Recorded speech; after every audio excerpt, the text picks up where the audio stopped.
I'm Mel Stewart, and this is a GMM Podcast. Joining me today, we have Kyle Chalmers from Adelaide, Australia, 8-time Olympic medalist, coming to us from the farm down there, coming off of his bachelor party. He's about to be a new father, he's about to be newly married. He's coming to us off of World Championships and off that 4x100 freestyle relay, anchor 46.53, gold medal. They put up a 3:08.97 in the 4x100 freestyle relay. He's in good spirits. He talks to us about LA 2028, and he talks about whether or not he's keeping the door open for Brisbane at the 30-32 Olympic Games. Kyle Chalmers. What's up, buddy? How you doing? It's Mel Stewart. Hey, I'm really good. Thank you for having me on. We were chatting off camera. You were sharing some information with me. You haven't been keeping up with Swim news, but you normally do. I normally you're a little busy. You're busy. I feel like you're one of the top swam readers. I not only read the articles, but I love reading comments as well on the articles because I find that so amusing. So I haven't been checking the last week though since getting back from World Championships. I've been a little bit busy, obviously having a baby in a couple of weeks' time, but also had I believe you call it a bachelor party over in the US over the weekend. So I had mates fly in from all over Australia and my brother was back in town and heaps of mates locally as well, obviously. So it was an epic weekend, but it meant that there was, I think, 9 guys staying at my house. So yeah, life's been a little bit crazy for the last week since getting home, but I'm back and I'll be back reading swim articles when we get off this podcast. Don't bury the lead. Give me a blow by blow. Stag party, give me a blow by blow what happened. I mean, everything. Got to hear it all. I want everybody to know out there what Olympians do when it's really hard. Yeah, I mean, it was epic. I had 23 of my greatest mates come with me, and my brother is we call it the army. I think you guys call it the military, but he has just come back from deployment for 10 weeks. And my other best mate, his mum has just recently passed away. So it meant that I organized it myself, which was actually really great because I got to do it exactly what I wanted to do. And we just went on a wine tour. So hit some different wineries and breweries and distilleries up in my local area in the Adelaide Hills. And it was so good just bus riding around, sitting with mates from all different walks of life, like some schoolmates, some people I grew up with back in Port Lincoln in my hometown, some swimming mates. The best day of my life, or one of the best days of my life. Yeah, it was awesome. And obviously being the bachelor or the buck or the stag, whatever you call it around the world, it meant that all my mates bought me beers for the day as well, which was really good. So it was a cheap day for me. It sounds very adult. It didn't sound like it got ugly. Did it get a little bit ugly? It actually didn't. No, it was. I was actually really surprised. I was home in bed by 11 p.m. I'm super proud. So yeah, I mean, everyone was having a lot of fun, but it didn't get ugly and was just, I mean, we're all getting older. Like some of my mates there have already got kids. I'm about to have a kid. So a lot more sensible conversations probably being spoken than what I've had previously at either bachelor parties or catching up with my mates. I swear for everybody out there listening, we're going to get into World Championships. We're going to get into this one. We're going to get chlorinated, but I just have to dig a little bit more here. Adelaide, everything that I read about it. So things can be chaotic in the United States. And I'm going to reveal a little bit. It's gotten so chaotic. There are times when people are like, hey, we could go live somewhere else. Where would we live? And when we settled on Spain and Australia, and for a hot minute, we were looking at Adelaide. Sell me Adelaide. Why would I want to live there? Man, Adelaide is the greatest place on earth, I think. Like I've been to a lot of places. I've been to a lot of cities in Australia, but Adelaide's so convenient. Like you can get anywhere within 30 minutes, but we have great beaches. We've got the Adelaide Hills. Like we've got 3 amazing wine regions very close to Adelaide. So the Barossa Valley, Adelaide Hills, McLaren Vale, like prestigious world, like internationally known wine regions. The fishing's amazing. It's just, a beautiful place. And we've got everything you possibly need here. So if you are still considering that, I'd be very happy to have you come over and show you around. Climate is good. I think Australia is one of the driest continents in the world, and South Australia is one of the driest states in the world. So we don't get a huge amount of rain, especially through the middle part. It's probably, the top part of South Australia is pretty desert. Like we're pretty close to, I guess it goes to the Northern Territory, but pretty close to like Ayers Rock and Uluru. But so during summers we get dry heat, about 30 degrees maybe. Winters, 10 degrees potentially around there. So It's a nice climate. I prefer dry heat than humid heat that they get up north of Australia. It sounds a little bit like California weather.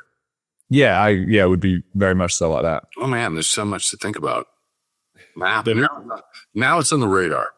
We've got some very good pools, like the best aquatic center in Australia is here. We're building another amazing aquatic center that will be open up in January. So we're going to have some pretty serious swimming pools and facilities here as well. So this is home. You're staying. You're like, hey, I'm going to be doing my career. I'm a global star.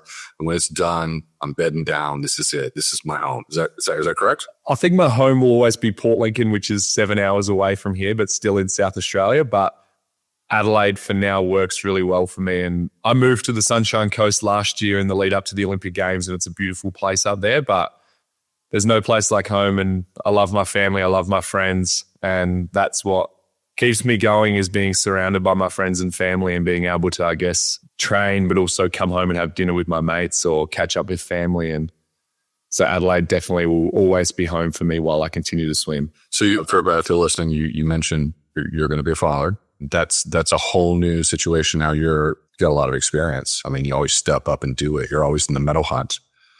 But being a dad is going to be managing your time. It's got to, who's going to be...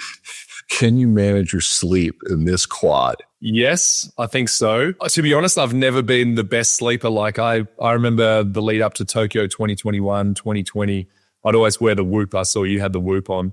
And I think my average was about 6 hours of sleep per night through my hardest blocks of training. That's with naps as well. So there would be nights where I'd have 2 to 3 hours of sleep, just terrible and unwinding after a big training session. And as I've got older, I've actually got better. This year, I've actually gone up to averaging close to 8.5 hours of sleep. So I have got a little bit better as I've got older. But when I've swum my best times and swum at my best, I've been averaging close to 6 hours a night, which I think would be a bit of a shock for a lot of swimmers who are pretty used to sleeping, 8, 9, 10 hours a night, go home, have their nap for a couple of hours. But I'm able to function with not a lot of sleep. So I think that that's going to be okay. And I guess I've got a couple of years to get used to it before the big one in LA. So I've got to work out how it's going to go over the next couple of years. Are you burning? Are your wheels turning? Is that something that you deal with? Yeah, for sure. I'm super excited firstly to become a dad. That's something that I've been always dreamed of, and the dream is about to become true in a couple of weeks' time, which I'm super excited for. And I want to be the very best father I possibly can be. That's going to be my main priority. But having success in LA and over these next few years in the lead up to LA is just as important to me. And I'm excited to see how it works, managing being a fantastic father as well as an elite level athlete. Like I've got to try and find the balance. And I've kind of changed already this year a lot how I've been training. Like I'm only training once a day. I start training at about 11 a.m. in the morning, and I swim about 3 kilometers a session. And then I'm kind of back here on the farm by about 1:30 p.m. in the afternoon at the latest. So training already has changed a lot. So I know that my coach, he's quite young. The physiologist I work with, he's quite young. They've both just gone through having kids and are still having kids. So we're all kind of in the same boat. And the flexibility that my coach has allowed me we've already discussed, like if I am due to train in the morning and I've had a bad sleep the night before, he just said, just come in for the afternoon training session and we'll just make it work as long as we get a training session in that day. So I know that I'm in the very best position to be a dad, but be an elite athlete as well. That's interesting. For anybody out there listening, 3 kilometers once a day. Yeah. So you're putting it down. You're swimming fast. Yeah, it's changed massively. Like I have gone from always swimming 9 sessions a week, close to 50 kilometers, doing the 3 to 4 rounds of 3 200s descend. I'm 240 in training, trying to descend down to aerobic threshold, like always doing that 200 meter work and then kind of coming down and racing the 100. So I've always had a good back end. But meeting with my sports physiologist that I've worked with for the last 13 years at the end of last year, and I was a little bit burnt out, but a little bit unsure how I was going to continue on or how that was going to look in terms of moving back to Adelaide, trying to find a new coach. And he kind of said to me, you're getting older now. It's about training smarter, not training harder. And he's worked a lot with cycling and athletics in the past. So a lot of the stuff we're doing is based around what those sports have done in terms of how many efforts they do in training, what sort of efforts they're doing, how many, race starts a 100-meter sprinter might do is how many race starts we're doing as a 100-meter sprinter in the pool. So training's changed massively over the past 12 months, and it's been amazing. And I'm so lucky to have a physiologist that's so knowledgeable and keeping me fit outside of the pool. Like I'm doing a lot of work on the bike and in the sauna, and then doing my technical speed work in the pool. A lot of people think that when you do that type of training, oh, God forbid, you're dangerous in this last 15 meters. You might lose your closing speed. But I wonder if your easy speed and getting out faster is going to be truly much easier. You guys talked about that? I lived through a transition with a coach, and I was doing lots of training, and he knocked us down to about 4,000 a day. And I'm like, there's no way I'm going to finish. I ended up finishing better. Yeah. I mean, it's crazy. Like I didn't really trust in the process because I've always done the same thing every year, and I've prided myself on training so hard. And I didn't really get back in the pool until January 27th this year. And by the start of April, I raced in Norway, and I didn't know what to expect because I hadn't done any 100-meter work at that point. It was all just based around stroke rate and front end of my 50 and dives. And I went 47.2 and I came back in 24.5 or something. And it was like, oh my God, this is actually working. And it just gave me this great amount of confidence to know and trust what we're doing is working. And it really excites me for the future. And it's the first time I've walked away from like a major competition motivated and excited because I've started something so new. I feel like I'm kind of starting out in my swimming journey again. And I'm excited to get back in the pool and start finding these little areas that we can improve on, and what's the next layer we can add on to training to be even better than what we were this year. So I kind of gave myself 6 months preparation for the World Championships this year. And it was amazing. Like I swam, really well, and I'm super proud of that. But I know that I still believe that I'm capable of more, and I'm motivated to get back to it, which is exciting. We're in the post-Olympic year. You've been to the big show a few times. You know what's going on. You know what this is about. Do you sit back in the post-Olympic year and go, there's Pan, there's Popovich, then there's this guy, Jack Alexi. Do you are they pasted on your wall? Do you put them in your crosshairs? Are you thinking about race strategy? Do you watch their races? I mean, break it down for me. Or is it none of that happening? As I've got older, it's become more focused on myself and controlling myself, and it's not about, I don't know, like worrying about what the guys around the world are doing and focusing on US trials and then, European under 21s and then back to Chinese nationals. And that's all happening, but I don't let that consume me as much as I used to. Like I used to be like, Dressel's done this at, this Santa Clara, whatever meet, and then I'd be like, I've got to think about Dressel in training, imagine myself racing against him. And that's my driving force to get myself out of bed every day. But I'm in an amazing era of the 100 freestyle where there's 3 blokes doing 46 seconds. 2 of the guys are going 46 mids, which is crazy.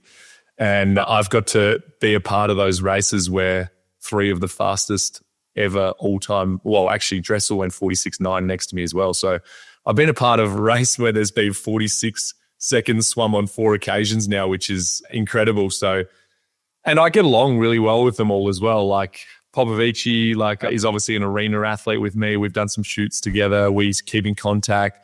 Jack, I met and spoke to a little bit more at this competition, which was cool. And Pan doesn't speak the best of English, but we've communicated a bit, and especially over Instagram, and he invited me to come to Shanghai and whatnot at some point. So it's cool. Like I'm a person that really likes to get along with my competitors, and I love being in that marshalling room and love being in those big moments, those big finals. And I still believe that I can beat those guys, which is what's keeping me going. If I didn't believe I could beat them, I would retire. But I truly believe that in LA some people might think I'm naive and that I'm washed and getting old, but I truly believe by the time I get to LA with these new training methods, I'm excited that I can match it with those guys and beat them. On the Olympic stage, if you're in the hunt, anything can happen. And you don't know how fast it's going to be. I think when Pan popped, 46.4, we were all sort of watching the jaws on the ground, like what just happened. But typically oftentimes we predict swim. We predict world records all the time. And then the Olympic final happens and it's like, records go out the door, and it's who puts their hand on the wall first. And particularly in the blue ribbon event, the 100 freestyle, it's like, yeah, got to be in the hunt. So let me inside your head. We know where you're at. You're a stalwart stock. We can always count on you. You're dangerous in the last 15 meters. You're changing it up. We both know in terms of elite status that there's a big divide when you're trying to find tenths of a second, you're pushing down. What are you doing to get there? Do you see it there? Do you visualize? I know you're not throwing darts at Jack Alexei and Popovic's face. Very much the opposite to that, actually. But I've done a lot of working with psychologists and visualization and working with strength, like mental strength coaches. But I feel like I've got the skills of all of that now that I no longer need to work with them as much as maybe I did 5-10 years ago. So for me, it's actually just getting better technically. Like I've won races by being the fittest, or I've won races by just muscling the race. Whereas now it's like, no, I need to swim with better technique. I need to work on my dive and be with these guys at 15, at 25.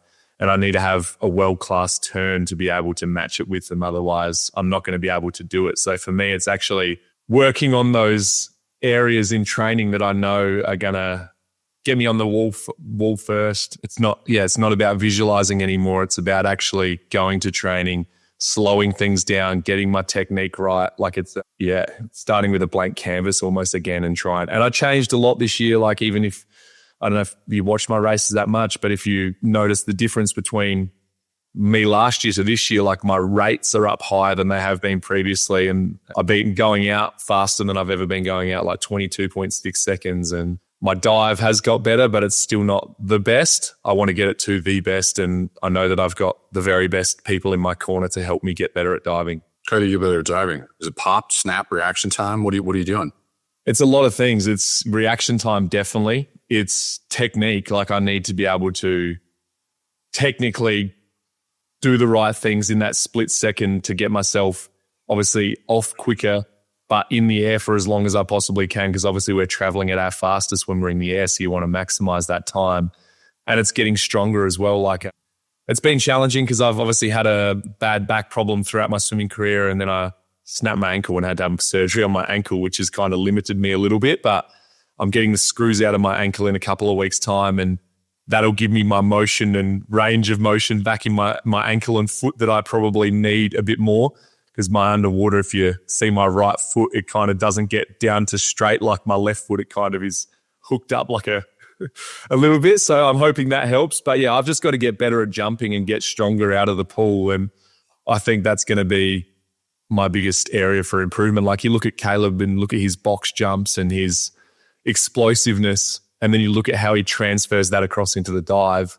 I think you've got to get better out of the pool to be better in it. So that's where I'm going to be targeting a lot over this next few months in the gym. Do you stay in touch with Caleb? I do actually. Yeah, that's what I'm really proud of throughout my swimming career is I've had some pretty good rivalries or races with many guys over the last 10 years, but I've been able to keep in contact and stay friends with majority of them. And Caleb's one of those guys that I firstly draw a lot of inspiration on for what he was able to do. Like he's amazing. But secondly, like he's living on a farm. He's now got his second child. I'm living on a farm. I was about to have I have my first child. Like there's a lot that we can talk about away from the pool now. Like we're kind of on this similar life trajectory. And I really love, being able to speak to Caleb and have that friendship. And I'd love to one day get across to Florida and hang out with him. And hopefully he can come across and hang out with me at some point, but I hope that he's back in the hunt and swimming well by LA, that we can have one final showdown together maybe. He's been talking about this for a long time, talking about it privately. He's been talking to older Olympians who were married and swimming and, having babies. But he was very clear on what he wanted. He's like, I want to be able to do this, but I don't know how it's going to fit with my life. Like, how is it, I need to be able to be a husband and a dad, and I want to do that well. And I want to be an elite. If I can figure that out, you'll see me in Los Angeles. I think that's it's fair enough. Because as you get as those things start to happen, you realize that there's so much more to life than just swimming. Like, swimming's you want to be the best of the best, and Caleb's been able to do that. But there is more to life. Like, you want to be the very best husband. You want to be the very best father. And even my priorities in my head has started to change in that sense a lot as well. And even this year in the lead up to World Championships, it's like, well, I'm worrying more about my fiance and making sure she's comfortable and happy. And like, she had to stay here on the farm for 3.5 weeks while I was away. And she's obviously away from her family. She's Norwegian. So it's my priorities, or your priorities in general, I think, really start to shift. And I'm lucky, like Ryan Murphy's another great mate of mine. He's kind of just gone through it. Cam McAvoy, he's going through it. Adam Peaty's obviously another really, really good mate of mine. He's gone through it. Like, there's so many of my mates. James Guy, he's getting married. Elijah Winnington, he's getting married. Like, my friendship group in the swimming world are all in a very similar position at the moment of starting to get married, have kids, and it'll be exciting being in LA with a lot of those swimmers, I hope, like Murph, Petey, Caleb, Lige, Jimmy Guy, like Cam. They're all going to have kids. We're all going to have kids up in the stands watching us race, which I don't think has been overly common in the swimming world, and now it's becoming, a lot more common. It's the thing. We got to talk about World Championships, and I can get into the minutia of some other stuff. But could you talk me through your race, 100 meter free? Yeah, I mean, we'll start with the heat. Like, the heat, I knew that I had to be fast to progress through to the semifinals, and I got to be in the last heat, which played into my favor massively. So I get to watch those first 2 seeded heats unfold, and I know exactly what time I need to do to progress to the semis. And I had Pan next to me as well, which was great. We got to have a little bit of a showdown again in the heat, and I swam 47.4, which was a great confidence booster for me because that's faster than what I was able to swim at the Paris Olympics the previous year. So that was great to know that I was swimming well and swimming fast. I probably went a little bit hard in the heat for what I would previously have done. So that gassed me a little bit, especially as a bloke just training 6 times a week now. It takes a little bit more out of me than it previously had. But semi-final, again, like I was in the danger semi where I had to swim in the first semi-final. So, and all the kind of big dogs were in the second one. So you never really feel that safe. You got to throw down and hope for the best. And again, I was able to be faster than the heat and progress through to the final, which was the goal. And I was 47.3, so faster again than what I was in the morning. And I swam it very differently as well. Like, I was out slower, but came back faster. So kind of tried 2 different race strategies on that first day of the 100 freestyle, and then spoke with my coach about what was going to be best for the final and how we saw it kind of unfolding and how I needed to swim to get the very best out of myself. And I got to swim next to David, obviously swimming a 46.5, so that was cool. I was luckily breathing to my right, so I couldn't see exactly where he was, but I knew that he was a little bit further in front of me than I would have liked. It was very swimming next to Pan in Paris and breathing towards him and being a body length behind and thinking I was coming dead last, whereas this time around it was like, I'm breathing to my right and I know that I'm beating those guys, so hopefully I'm in the mark. Put me in the race, because I was a 200 flyer. I have no concept of what it feels like to be fast. Put me in the race, because Pan's going 46.4, and you're next to him and you're breathing into him. You think you're last? Are you panicking? Well, yeah, I was panicking for sure. Like in Paris, definitely, I was like, because I'd swam next to him in the heats and he was 48.4 in the heats, and then in the semis he was faster, but he wasn't that fast, and then in that final, I was in that last sort of 20 meters, I'm thinking, I've had the worst race of my life. Like, this guy is a whole body length in front of me. I've never been beaten by this amount in my entire career. There's no way he's beating everyone in this race by the amount he's beating me by. So for me, and my mindset was, I'm dead last year in the Olympic final. This is, I shouldn't say embarrassing, because being in an Olympic final is an amazing achievement in itself, but I was, shattered that I was being beaten by so much in an Olympic final. So, I know you have a fair idea where people are at because you turn your head to breathe. I grip my teeth and clench my eyes up so I don't see the whole race unfold, but I'll have looks as I come into the turn, so I kind of have a pretty good idea where I'm at. So again, this year, coming into the turn, I could tell that I was close to David, probably not close enough. I came off the turn, breathed to my right, saw that I was in front of the other guys, which was nice. And then I just knew that I had to give everything I possibly could in that last little bit to get my hand on the wall. And you never really know where you are until you touch that wall. And I looked up, saw third. That was amazing. I saw David 46.5, and I think the camera caught me saying, holy shit, that's fast. But I was super proud of him and like super proud of my own accomplishment. And it was nice to share that moment with him. You probably got 40 pounds on him. For sure. But he is catching me, I think. Like he's put on a bit of muscle and size, which is exciting. He's starting to do some work in the gym, and I think he's a scary prospect moving forward. And he's such a down-to-earth, good guy. And even after the race, he's like, oh, this is the first time I've actually beaten you. And it's crazy. I remember watching you in Rio 9 years ago, and that was kind of my first Olympic dream. And now to be able to race against you is such an honor. And that's kind of been the crazy shift as well in that 100 freestyle, as these younger guys coming up to me and saying, oh, like you were my idol growing up, and I based my training and racing around how you've been racing, and now we're rivals and competitors. And the first few times people said that to me, I didn't really know how to take it. It was like, well, this is weird. But now I feel really honored that these younger guys coming through actually have looked up to me, and it's special when people say that to you. You're such a nice guy. It's so special. It's so kind. I mean, you could just be like, hey, old age and treachery will overcome youth and enthusiasm. Yeah. You could go that way, but you're not doing that.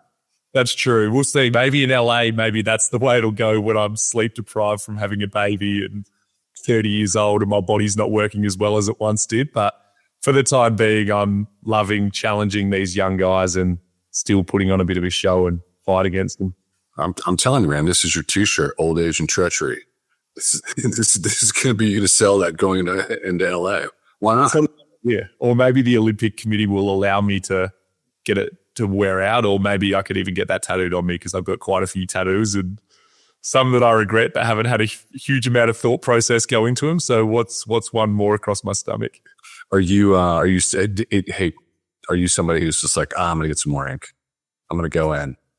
I think the next time I get ink will be when my daughter's born and I'm able to put her footprint and maybe her name on me. But I've kind of, it hurts too much as you get older. Everything starts to hurt as you get older. So getting tattooed isn't as appealing to me as it was 9 years ago. My wife got her forearm done, and then she's like, she got it done, and like 3 weeks later, she's like, I'm going full sleeve. There you go. It's very addicting. And one of my best mates is a tattoo artist who's done it all for me for free or a very good price most of the time. So I've been very fortunate of him being like, hey, someone's cancelled this week. Do you want to come in and get tattooed, and kind of just go in there and get what you think's cool in that moment? All right. I want to move on to the 4x1. Yeah, let's move to the 4x1. Then we'll talk about LA. Because you guys broke the championship record, and you're like, you're Mr. Clutch. You pull it off. You always drop it. You guys won gold. I see this and I'm just like, Team USA gets its butt kicked by the small island nation. It's not small, but population-wise. For sure it is. I think we have as many swimmers signed up or registered swimmers in Australia as you guys have in the state of California. So we definitely punch above our weight is what I'm trying to say. And I'm super proud to be a part of that 4x1 freestyle. And, every year I go on there, read the swim swam predictions. We're around the mark, but we're never like the favorite to win or Swimming Australia coaches are stressed that we're going to miss the final. So we've got to swim our best team in the morning because we can't, save someone. And I've got to swim the heat in the final every single year, which is challenging because I know that the very best swimmers from the big countries like the US, they get to rest and they get to watch it unfold, and then they get to come in fresh for the final. Whereas I'm in there doing my best in the morning, just trying to get us through to a good lane for the final. But I think the good thing about us is we've been around together for a few years now. Like it's a mixture, obviously, me who's been around for quite a while, but there's these young guys coming through that have been on the team since 2022. So we've had 2 to 3 years together now. We've swum a lot of relays. We've been on camps together. We've come together really well as friends, and swimming for your friends, I think, makes it a lot more fun and easy when you have to dive in and perform. So we always come together really well as a group before the competition starts. We start having dinners and relay lunches and talking about how we're going to win and start actually creating that belief in the boys. And it's something that I love is that 4x1 freestyle, because it's night number one, like the day before competition, we'll shave down and then we'll all go get dinner together. And that excitement and energy is unmatched because it's day one of competition. Everyone's a little bit nervous and on edge and how we're going to go, and there's confidence, and we get up and have breakfast together, get on that bus together. We go through our dry land and warm-ups, and we walk into the marshalling room all as one unit. And I live for that moment. Like that for me is an unmatched. I'm starting to get goosebumps even thinking about it, because it's such a special thing for me to be a part of that team and to be fourth in that relay and watch it all unfold, like listen to the crowd, draw the energy from the crowd, watch, the swimmers from all over the world, how they're going. Like I get to watch Jack Alexi go off the dive and see how he's swimming at this competition. I get to watch Pan go in and try his very best, and you kind of have a good gauge of where swimmers are at. And this year for me, being able to see lead off in 47.7 and then Kai Taylor go 47.0 because the splits come up on the board, my mouth went dry and I was like, we are actually going to win this. This is crazy. And then Max performed amazingly and was 47.5, and it made my job so easy this year because I had to swim fast, but it wasn't all on me to try and just get us a medal. It was, they put me in the very best position to win. And I think it's the third fastest relay time of all time. And maybe one or two of those are in super suits. So it's exciting. And, for the World Championships, like my first one was in 2015. We came 11th or 12th. I think we missed the final, same as the US that year actually in Kazan. It was a big shock. And then my next, I missed 2017 because I had heart surgery, but 2019 I came back, we got bronze. 2022 was my next one in Budapest. We got silver. We got gold in Fukuoka in 2023. And then this time to get gold and break the championship record. I just think that progression is really cool. Like we've gone one step better each time, and maybe we'll save our very best relay for LA, which I know will make you a little bit sad and nervous, but it would be nice to do that on day one. SwimSwam is an international site. We don't just service the United States. We are global. Original news in 6 languages. You guys tested in 308.97. One of the relays you're referencing is obviously 2008 when they were wearing the super suits. But so you split a 46.53 anchor, lights out. What did you go in the prelim? What did you go in the heats?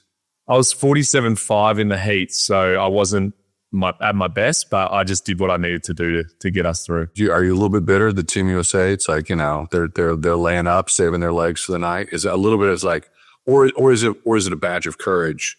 Like I'm doing the heavy lift. No, it's not a badge of courage anymore because I know that it takes a lot out of me to go in and get myself up compared to what it did 10 years ago. So I've been in relays where US have changed all 4 of their swimmers out and they've brought this absolute epic superstar team into the final. And you're like, well, we've swum our very best team this morning. Now you've got Zach Apple coming in, Caleb Dressel coming in, Nathan Adrian, whoever it might have been at the time. Like you have these, unbelievable superstars that are able to be saved through the morning just because of the depth in the 4x1. But we're getting there. We've got some good depth coming through, and I truly believe that by LA, I might be able to be rested through the morning, which would be super nice, and I can come in fresh and throw down. Before we start talking about LA, Pan was really fast. In their Olympic Games. You guys, you said, this English isn't the greatest, but you guys communicate. What do you think happened this year? I mean, I think it's always hard post-Olympic year. Like I remember having success in 2016 and the crash after that, you have success and all these sponsors jump on board and you start signing sponsorship deals for the first time and doing photo shoots and going out in public, and people want your photo and signature and attention from you. And then you got to kind of go back to the real world of training and try and get yourself up to perform again. Like it is quite challenging to go through that. And he is on an even bigger superstar level than I ever was. So I just think that would have been so draining for him. And so I think...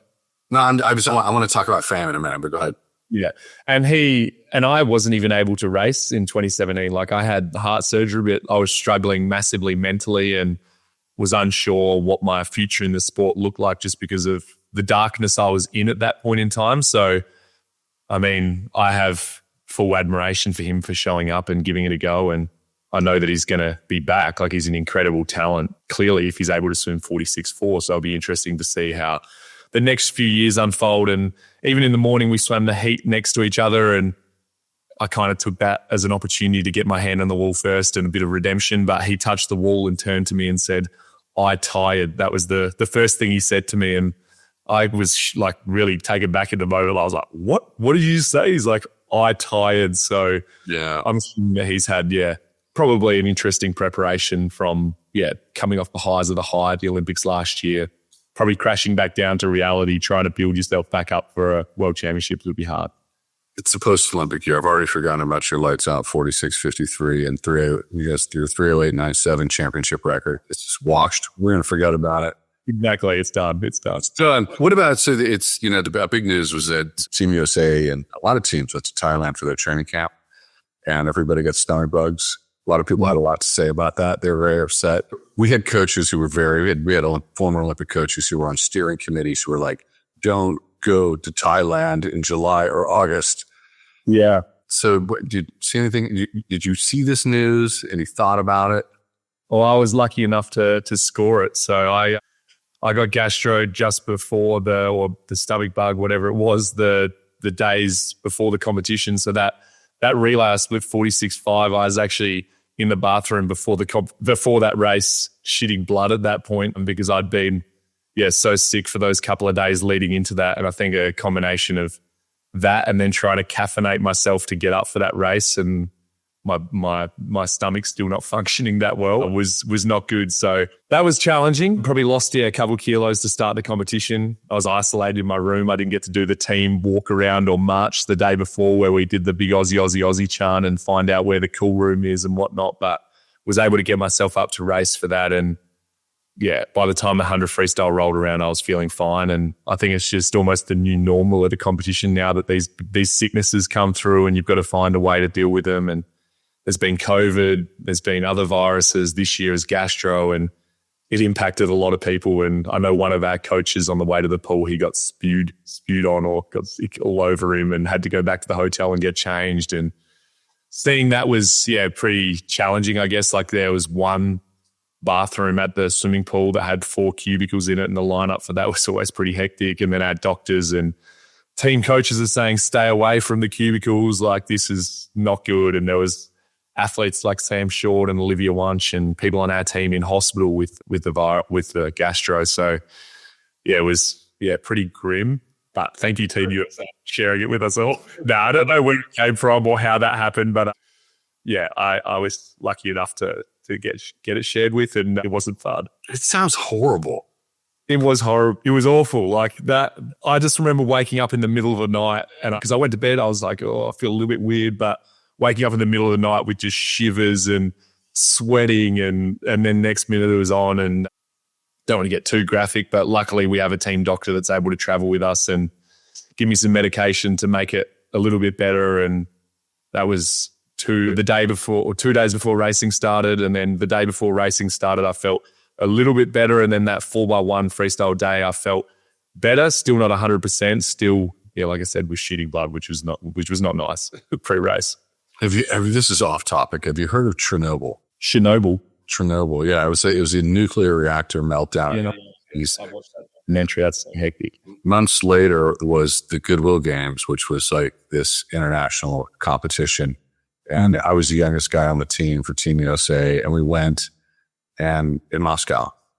Yeah, I didn't use the bathroom for like 3 weeks. Oh, yeah. Because the food that we were eating, we brought with us, or we were drinking this like super sweet drink that they had in Russia, or we were eating granola bars or packaged food, or like this dried meat, because nobody was eating anything because there was concern about radiation contamination. It was the worst trip in the world. That is so great to my life. So it was the opposite. It's like you don't go to the bathroom for 3 weeks. Yeah, there you go. Hold on. It's white knuckle. Yeah, hold on and race heavy. I like it. I know it's rough things, but again, like it's just the way of sport. You have to roll with the punches and find a way to come out on top and deal with it. Like you can sook and, this has happened to me and I haven't been able to perform, but I think you just got to find a way to get on top of it and hope for the best, really. How do you compete in the United States? How? Yeah. Tell me, what are you thinking? Are you bullish? Are you excited? Or, you're thinking, hey, I'm going to go kick some Team USA ass? Or is it like they got time zone advantage and, No, it's never been about kicking Team USA ass. Like I've had so many great mates that have competed for the US, and I've always enjoyed racing against Like there's been so many great 100 freestylers come throughout my swimming career, like started off with Nathan Adrian and then it's moved on to Caleb and Zach Apple and now it's moved on to Jack Alexi. Like I've raced against some legends of the sport that have come from the US. So I've always enjoyed, I guess, that rivalry, but that camaraderie that's come from Team USA. And I've been to the US quite a few times. I was lucky enough to go over to Vegas last year to watch the UFC and be in a sporting arena. I've been to so many sports over in the US. Like I've been to quite a few NBA games, NFL, ice hockey, UFC now. So to be able to swim in a stadium that's going to have 60,000 seats in it's going to be one of the most epic experiences of my life. Obviously, if I'm lucky enough to do it, who knows what happens in 3 years' time. I might not be as good as I am right now, but if I do have that opportunity, it's going to be, something I'm super excited for. And I haven't thought too much about time zones or whatnot. I know we'll go over probably 5-6 weeks before the competition starts, adjust to the time zone, and we'll be right on time with the rest of the opposition or people racing, and we'll be, and it'll be a level playing field by the time we have the opportunity to stand up and race. Okay. Noted. I'll tell everybody. But I am very, very excited. And the thought also of having my daughter in the stands watching my fiance is making a comeback to swimming. Like she swam at the Olympics in Tokyo and is desperate to race for Norway on the international stage again. So if we were able to compete together in LA with our daughter in the stands, I think that's going to be a great story. But for us, it'll be incredible. So that's what's motivating me a hell of a lot as well. You'll jump from Channel 9 to NBC coverage in the United States. So, that would be nice. That's right. It's Channel 9, right? It's Channel 9 through. How is Channel 9? I think Channel 9 does a pretty good job, and I'm grateful that they are back broadcasting swimming live on TV, because there was a period of time where it went to Amazon Prime, so you had to pay for the subscription, or we were just on like a subscription sort of based thing. We weren't live on TV, which I think makes it hard for Australians to get around swimming and follow the storylines leading into the Olympics, so you kind of just drop off the face of the earth. But Rob Woodhouse and Swimming Australia have done a good job of getting us back on TV, and Channel 9 have played a really big part in that. And they're super passionate about swimming and our stories and trying to, I guess, get some attention back to the sport in the lead up to the Olympics. Like we're in this amazing golden era of swimming, probably the best ever. Like we've got some of the most talented swimmers Australia's ever seen in Kaylee and Molly and Ariane, and these coming through. I'm sure I'm missing a few, but those three swimmers in particular are incredible, and I think they deserve to be on live TV and people watching them and that fanfare and inspiring the next generation of swimmers to come through. I know I grew up watching swimming on live TV, and that's what inspired me to be like, I want to swim on TV. That would be awesome. We were for World Championships. We were doing watch parties, and you had to subscribe to Peacock to watch. Zach Studley popped in on one of them. He's like, "No, I'm watching live. It's on Channel 9." So that's cool. How it should be. Well, it should be that way. So here's a fun fact. This is a fun nerdy fact. But the board chair of United States Swimming, who is like, it's like they used to call it the president, now they call it the board chair, was the head of streaming and the COO of MGM. But I think that he negotiated the rights, the buy for a Prime for the Australian rights as a test to see what it was like, to see if they wanted to chase the U.S. rights market. There you go. That's cool. So I'm talking about insider. I know. Unfortunately, it didn't work out. But Prime did. Like when Prime came in, it was amazing because I filmed a documentary with Prime, and they filmed a documentary with a few of us, and that was cool. And then it progressed to trials, and they set up all the screens, and they made it a really cool, I guess, viewer sport, like for the spectators there, but also for athletes walking out into a mini Olympics. Like they had all the screens and technology and lights, and it was epic what they put into it, but it didn't last, which was a shame. But yeah. We like the live TV a little bit. It is good. I'd prefer the live TV just to continue to grow the sport and inspire the next generation of young swimmers that are able to sit at home and actually watch it unfold. Fame in Australia, because you're talking about fame for Pan in China, and you're like, hey, he's huge. You're making references to like it's bigger than what you experience there. In the United States, where if you're a swimmer, you're completely anonymous. Like you get in your Prius and you drive to the coffee shop. Nobody knows you.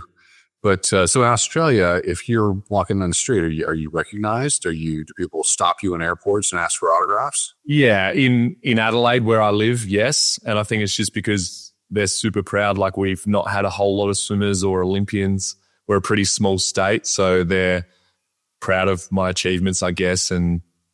But if you go to Sydney or Queensland, where there's a lot more athletes or probably wealthier people that are more focused on themselves than athletes, they think they're more important, then you don't get noticed nearly as much. So I enjoy it a lot of the time. Sometimes it's quite challenging. You know, you want to go out for a couple of beers with your mates or, you know, dinner with your friends or fiance, and you're kind of getting stopped and asked for photos and signatures and whatnot. And I kind of just look at it as people are proud of me, and I've done it with people previously, like my heroes I've asked for photos like.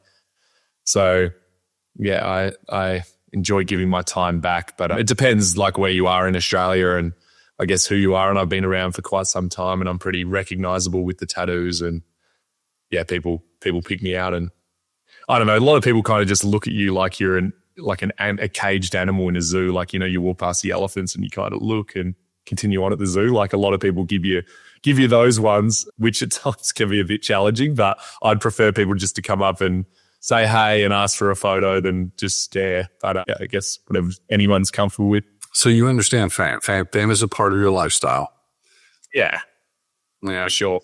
Yeah. I don't think I'm nearly as famous as a lot of us, like a lot of the swimmers. I think I'm just famous in my part of Australia because we've got a population of about 1 million people.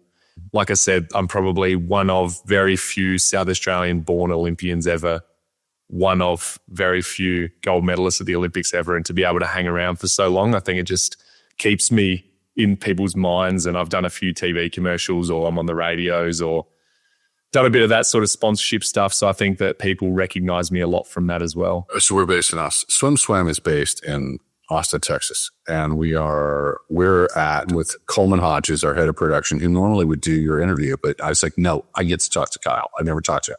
That's how this went down. That's how this is happening right now. And we fought over you. And so anyway, we're at the Austin City Limits Festival. It's massive. It's like 300,000 people. And I forget what we were watching. It was some EDM performer. It's a few years ago. And 50 meters away, I turn around and I go, that's James Magnussen. And my wife turns around, Coleman turns around and goes, no, he's not. And I'm like looking at just his face like this. But I should work for intelligence agencies. I can pick out a face, a huge distance. So anyway, I'm like, I grab Coleman, I grab my wife, and we start moving toward him. Yeah, we're like, oh my freaking God, it's James Magnussen. So it's randomly. So we grab him, we get a picture, and then he we say, hey, we got to do a podcast with you. So we did a podcast, and it was and he makes some reference to, like, you know, swimming was not on television, and then he did something at World Championships. It was a big surprise. He kind of went on vacation to Thailand, came home, and he said, my life changed forever. And he was not ready for it. And I made fun of him. I'm like, oh, I'm so sorry. You're suffering from fame. And I had to apologize like 5 or 10 minutes later because it's like he was traumatized by it. It was like a lot for him. Yeah. And so we completely unpacked his life in like, I don't know, 5.5 hours of interviews. It's kind of cool.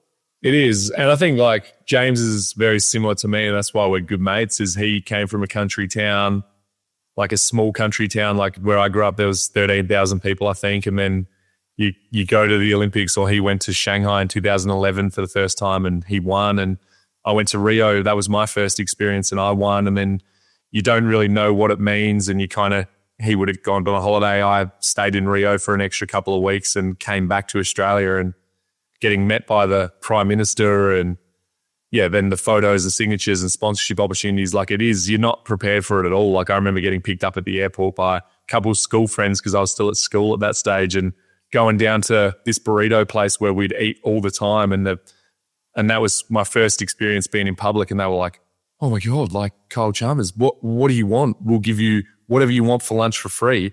And then it just continued on that crazy trajectory. And that's, yeah, I think very similar to what James had to experience as well. And there was probably more pressure and expectation on him because he was, leading into an Olympic year, and it was like, and then he kind of came out and said he was going to win 3 or 4 gold medals or something, and was he was the face of everything and on all the TV commercials. And I was doing school projects on him at that stage. Like, he was my hero, and now we're mates. But yeah, it's definitely a hard thing to go through as much as it sounds amazing, it is challenging to navigate at first when you've never been experienced and you don't have people to go through it with. It was fun to talk to him, but he talked a little bit about ACL, the festival, and he's like, yeah, just hang out in Austin. I wanted to go. And, he goes, one day it was hot in the middle of the day, so I went to the pool at the University of Texas where Coach Eddie Reese was there. Coach Reese is like the most famous, a celebrated college coach in history in the United States. And college, something matters in the United States. So he goes up there and he sits in the stands. We've had nationals at that venue. It's a beautiful pool. And he's like, I'm saying, so what you did? Did you go down on deck? Did you talk to me? He goes, no, I went and sat there and watched practice. And then they came down and told me I had to leave, that I wasn't allowed to be in there. So James Magnussen came to his practice, watched the practice, most of it, and then got pulled out, got kicked out. Eddie never knew he was there. I'm like, and you never told Eddie you were there? And he goes, nope, that's insane. He's a good man, James. He is a really good guy. It's kind of funny. It was pretty cool. But he is. It is what it is. All right. Well, I was hoping I could get through some of the swimming stuff, but I really wanted to ask you, first of all, I think you're a swim reader and you do pop into our comments. Have you ever commented? I've never commented, no. There's definitely times where I would love to comment, but my way of commenting is proving those comments wrong. You know what I mean? Like there's some bad comments, like there's some serious hate comments that get put on there.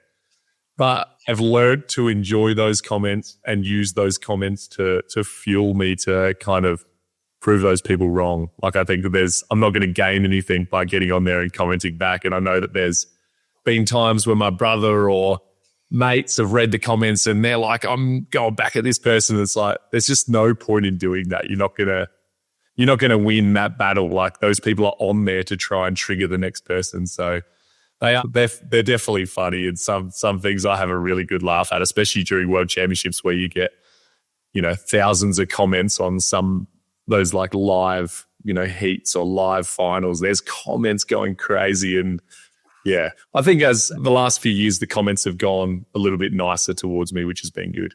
I think on balance they have been. I love it when it's clear Australia, they jump into the comments. And it's and I just love it. I'm like, oh, it's like you immediately know it's an Australian. They're like, oh, we're gonna rip on you. Yeah, you do really well with your bathtub swimming. This is the big pool. You got to put on your big boy pants. And those are my favorite comments. My favorite. The rivalry is bigger in the swim comments between Australia and US than it ever has been in the pool or on pool deck. It's crazy. It is. There's some insecurity. There is a lot of respect, and there's a lot of, it's inspiring. And there's also, it's frothy. It's my favorite. I love it. I agree. I do love it as well. And especially this year at World Champs where I'm rooming by myself, there's not much to do. I'm like watching the racing live on my phone. Then I'm going on the swim, reading through the comments as the kind of races are unfolding just to stay up to date with it. Otherwise you've got to go back and read through 1,000, you can kind of stay up close to them. But I think it's, good fun, and it's good that people are so passionate and keen on swimming, and they know a hell of a lot more about swimming than I do, but I know that I could definitely beat them in the pool, which is nice.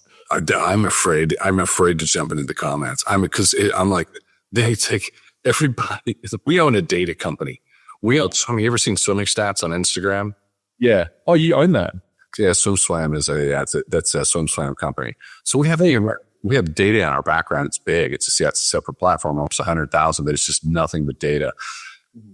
Even having that data company, it's hard for me to compete in the comments because they're so fast and so good and accurate. The funniest thing is some national team members on Team USA will get on TikTok and just do TikToks about the comments. And just crap on people in the comments. Kind of funny. It's actually not a bad idea. Like I'm doing YouTube now. Like YouTube's become a big part of my life, and that could be a good idea for one of our YouTube videos. Maybe it's just reading through the SwimSwam comments. No, it's good. So we'll say here. So we'll drop you. How do we find you on YouTube? And we'll drop it into your show notes so people know where to get you. Yeah, it's just Kyle Chazaningi.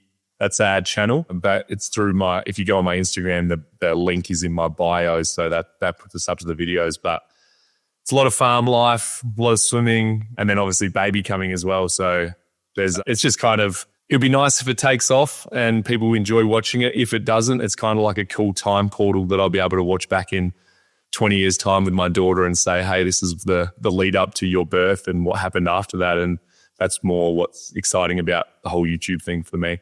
All right, we'll drum up some support. We'll keep an eye on it. If something fun happens, you got to let us know. You're like, hey, this happened. You need to know about this. You need leverage. I need leverage. You need global leverage for the channel. That's right. Hopefully it goes well. But we're filming everything and I'm pretty relaxed, pretty much like I am right now, like kind of say it as it is. Okay, so Australia feels like it's a very healthy market, healthy political market. It feels really like you're in great hands with Rob Woodhouse as the CEO. Rob is really well respected. For anybody listening out there, Rob was an Olympian in the 80s. He's the uncle to Emma and Dave McKeon, yeah. Yeah, Emma and Dave McKeon. I mean, it's like, whoa, this is a power situation. But he spent most of his career on the management side representing athletes. So he was interfacing between athletes, selling athletes, and making partnerships with companies from all over the world. Sold his company once. Then that company that bought it went out of business. He got it back and then he sold it a second time. And then he becomes chief executive officer, Swimming Australia. And it seems like he's just been fantastic. In the United States, clearly you haven't been paying attention. That's why I was asking you what was going on. I want to drop in on this. We pushed we pushed our CEO out, who's kind of forced out in August, right after the Olympics. And we're in like 350 days into a search for a CEO, and people are upset about it. And Michael Phelps made a statement about that. He was very angry. And you haven't read this statement. I haven't read that statement just yet, but I think it's cool that Michael's clearly so passionate about swimming to continue to rally behind it, because I think it could be very easy for someone like that to sail off into the sunset with all he's achieved and be content, but he clearly still really cares about his country and his team and wants to be involved. I haven't read the statement yet though, so I will go and read the statement for sure, because I love a little bit of drama in the swimming world. But okay, I'll give you the, here's the high point. He does talk about his experience, and he feels that when he was an athlete, and this is a direct quote, is that, he had a lot to say. He wanted to say things, and he wasn't necessarily could voice his opinion. He was kind of still told to, stay in line and just be thankful for what he was and where he was at. And now he's a 4-year-old man, got a lot of kids, married, and he wants to interface with the board and share his knowledge. He was brushed off. Yeah, that's very sad. I think that unfortunately happens quite a lot in swimming in general. Like the athletes don't get a huge amount of say or involvement in and there's definitely been times in swimming in Australia where that's been a similar case. And we're lucky Rob obviously was a swimmer himself. He went to the Olympics.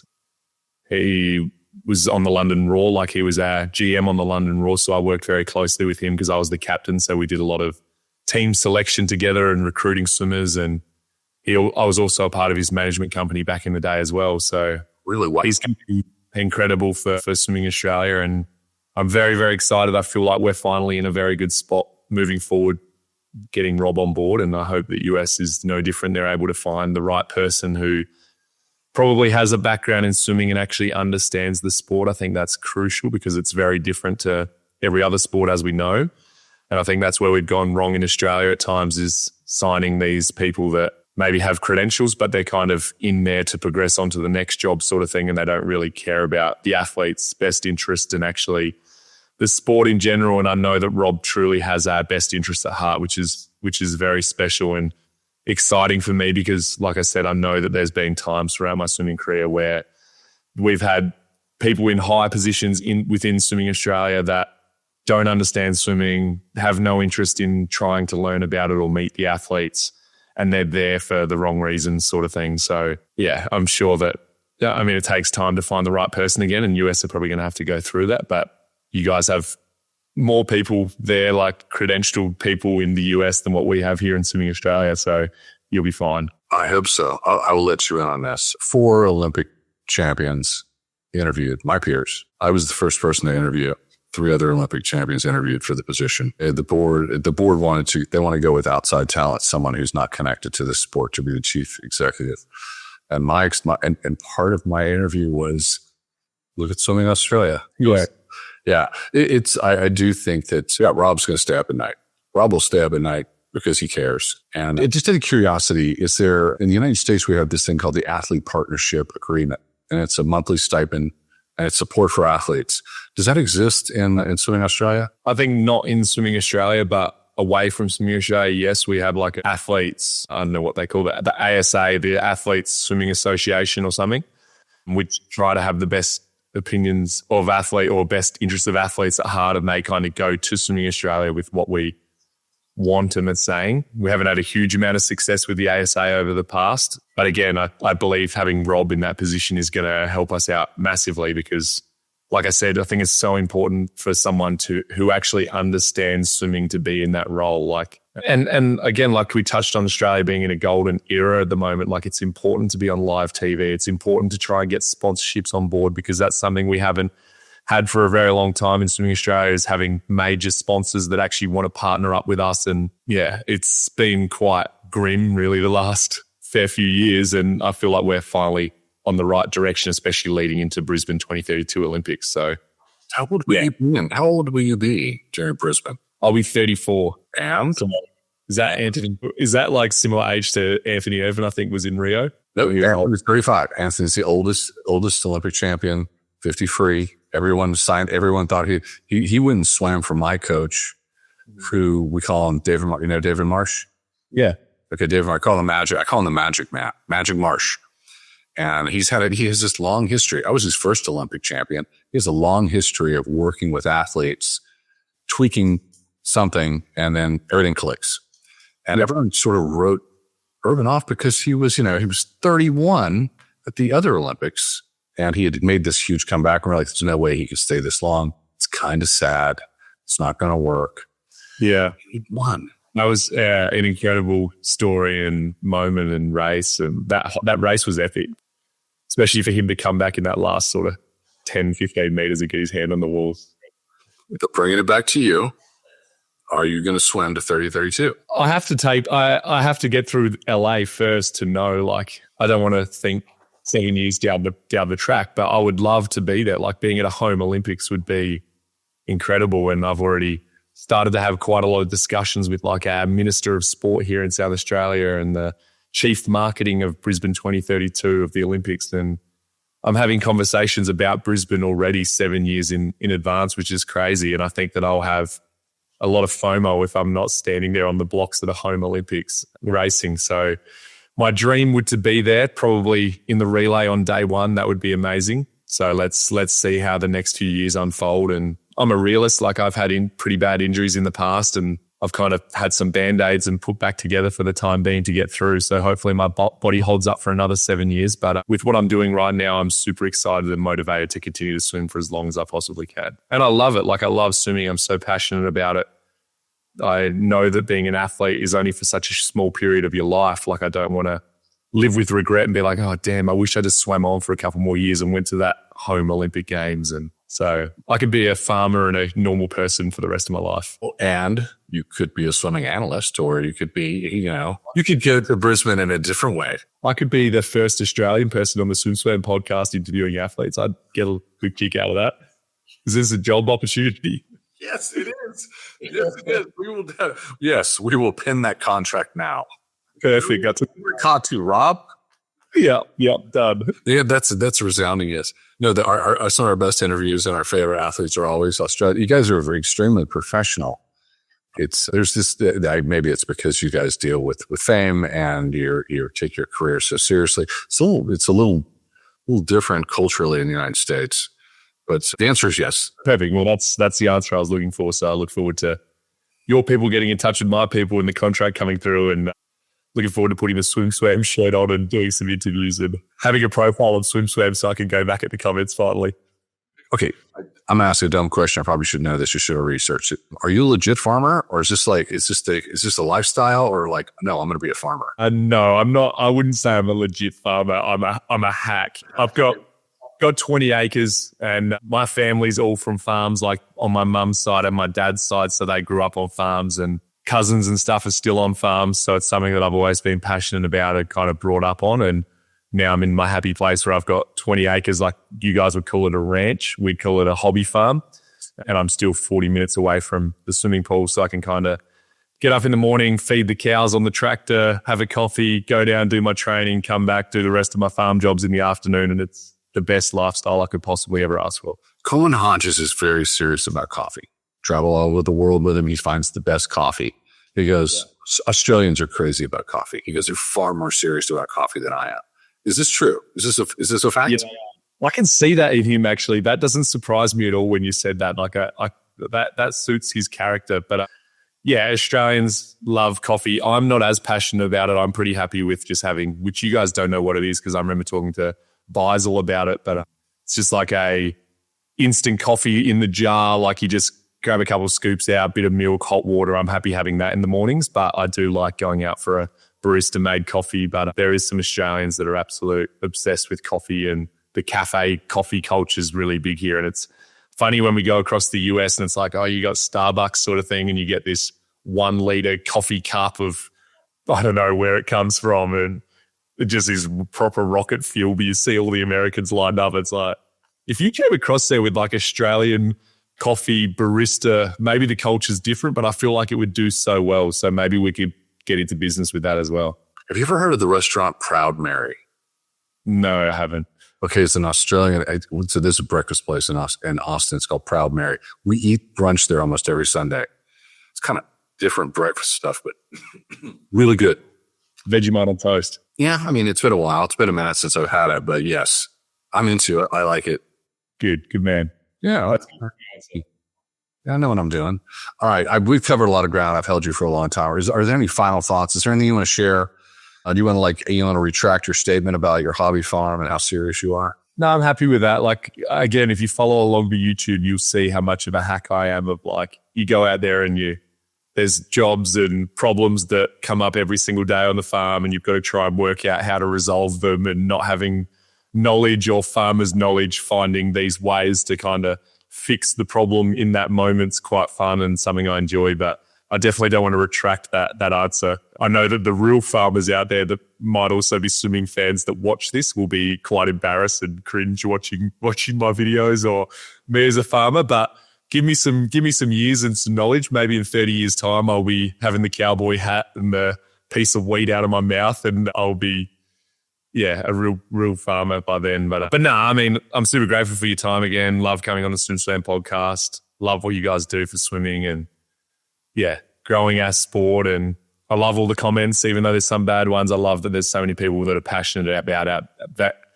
There's so many passionate people out there that are interested in the sport that I love so much, like-minded people to me. And I'm grateful for all of you for what you've done throughout my swimming career. We've been on here for an hour and 13 minutes. So for me, I'm starting to mumble my words. I've never spoken for this long in my life, I don't think so. My ADHD is kicking in. I'm starting to wobble on my chair and lose my train of thought. But yeah, I'm definitely grateful for you guys for having me on.